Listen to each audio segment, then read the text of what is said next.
After 30 years of running into burning buildings, saving lives and facing danger most people couldn't even imagine, Tom Reynolds thought retirement would finally bring peace.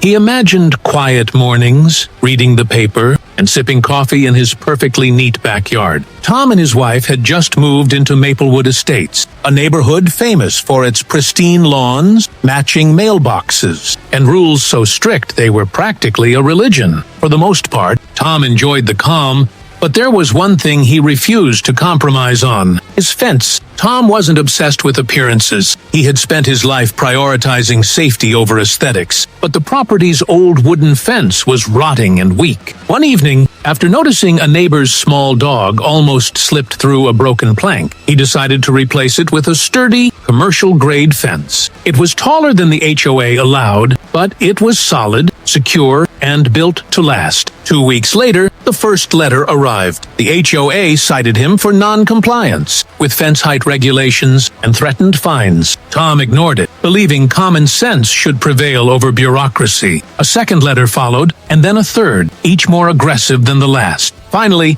Tom was summoned to a hearing. He sat in the clubhouse, surrounded by board members with clipboards, reading glasses, and a sense of authority that felt suffocating. Mr. Reynolds, the HOA president, said, "Your fence disrupts the uniform appearance of Maplewood Estates." Tom's reply was calm but firm. "I spent my life saving people from fires, accidents, and hazards. This fence keeps children and pets safe. That's what matters." Before anyone could respond, his neighbor, Mrs. Alvarez, spoke up. "Last week, my child tripped near your old fence. If your new one wasn't there, the dog could have run into the street or worse." The room fell silent. The HOA had no choice but to back down. Tom's fence remained, a simple reminder that sometimes safety must outweigh symmetry. Tom returned home, a sense of quiet satisfaction settling over him. In a world obsessed with appearances, he had quietly reminded everyone what truly mattered.